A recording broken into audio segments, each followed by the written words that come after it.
Assalamualaikum warahmatullahi wabarakatuh. Di video pembelajaran kali ini, saya akan membahas tentang alur pelayanan di fasilitas pelayanan kesehatan, khususnya di rumah sakit.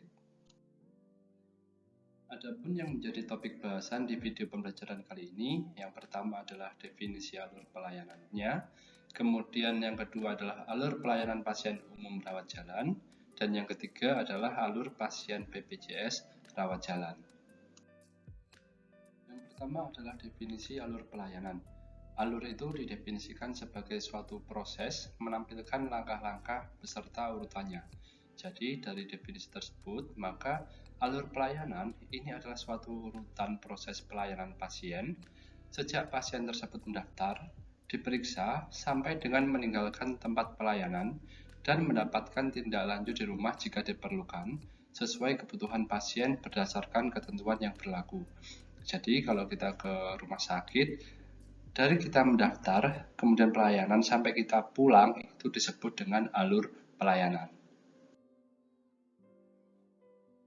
Berikutnya adalah alur pasien umum rawat jalan.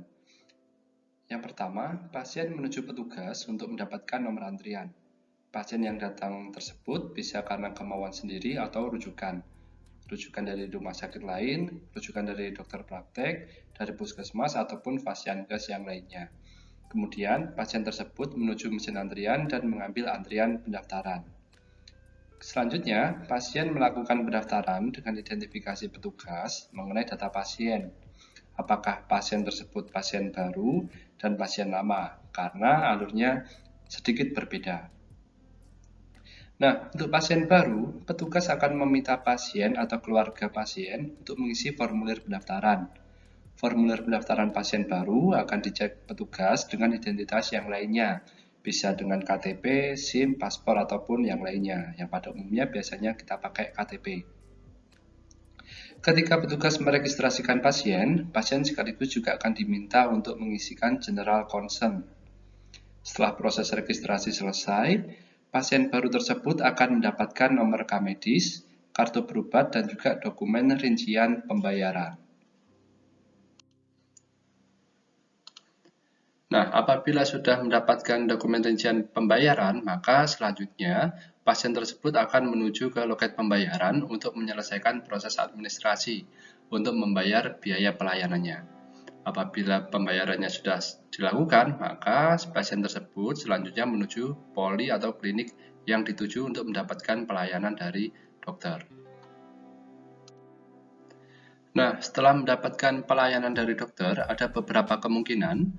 Yang pertama, kemungkinannya pasien tersebut diminta untuk melakukan cek lab misalnya atau radiologi di fasilitas penunjang.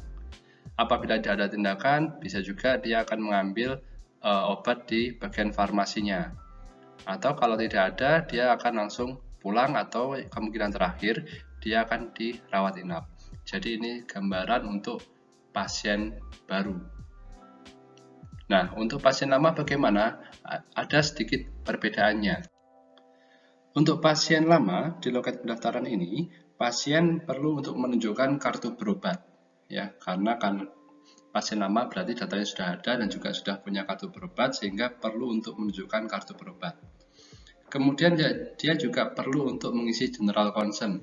Jadi ini sama ya dengan pasien baru, baik pasien baru maupun pasien lama perlu untuk mengisi general concern. Dan juga kemudian dia juga akan mendapatkan dokumen rincian pembayaran. Jadi, baik general concern maupun rincian pembayarannya, baik pasien baru maupun pasien lama sama. Setelah mendapatkan dokumen rincian pembayaran, maka selanjutnya pasien tersebut perlu untuk menuju ke loket pembayaran di sini, ya, untuk menyelesaikan proses administrasi. Apabila sudah membayar, maka si pasien tersebut bisa menuju poli yang dituju untuk mendapatkan pelayanan dari dokter. Nah, setelah mendapatkan pelayanan dari dokter, selanjutnya sama dengan pasien baru tadi. Apakah perlu perawatan penunjang atau tidak ada, atau perlu rawat inap. Yang harus dipahami bahwa alur pelayanan di masing-masing rumah sakit antara rumah sakit yang satu dengan rumah sakit yang lainnya bisa saja berbeda-beda. Saya beri contoh, kalau kita lihat slide ini, maka di sini setelah pendaftaran, maka pasien ini perlu untuk membayar terlebih dahulu. Namun ada juga di rumah sakit yang lainnya, pembayaran ini dilakukan setelah adanya pelayanan atau tindakan dari dokternya. Namun setiap rumah sakit punya kebijakan atau pertimbangan masing-masing. Jadi ini adalah alur pasien lama maupun pasien baru untuk pasien umum rawat jalan. Selanjutnya adalah alur pasien BPJS rawat jalan. Yang pertama, pasien menuju petugas untuk mendapatkan nomor antrian. Pasien yang datang ini bisa disebabkan oleh kemauan sendiri, rujukan rumah sakit, rujukan dokter praktik, rujukan puskesmas, ataupun dari vaskes yang lainnya. Kemudian pasien tersebut menuju mesin antrian dan mengambil antrian pendaftaran. Kemudian pasien melaksanakan pendaftaran dengan identifikasi petugas mengenai data pasien. Maksudnya adalah pasien tersebut termasuk pasien baru ataukah pasien lama. Nah, itu dilakukan di bagian pendaftaran atau loket BPJS ya. Jadi di rumah sakit pasti ada tempat pendaftaran untuk pasien BPJS-nya. Bagi pasien baru, petugas akan meminta pasien atau keluarganya untuk mengisi formulir pendaftaran. Formulir pasien baru tersebut akan dicek petugas dengan identitas yang lainnya, biasanya KTP, SIM, paspor, atau yang lainnya. Kemudian, pasien tersebut diminta untuk mengisi general concern terlebih dahulu. Kemudian, petugas akan melakukan pengecekan pada kartu BPJS tersebut. Kemudian, meregistrasikan pasien sesuai klinik yang dituju. Selanjutnya, pasien tersebut akan mendapatkan SEP. Di referensi yang lain disebutkan sebagai SEP. Jadi SEP itu adalah surat eligibilitas peserta. Surat tersebut sebagai dokumen yang menyatakan bahwa pasien tersebut dirawat atas biaya BPJS Kesehatan. Nah, selain mendapatkan SEP, pasien baru tersebut juga akan mendapatkan nomor rekam medis dan juga kartu berobat. Setelah selesai di bagian loket ini, maka selanjutnya pasien tersebut akan menuju poli yang dituju. Itu untuk pasien baru. Nah, bagaimana untuk pasien yang lama?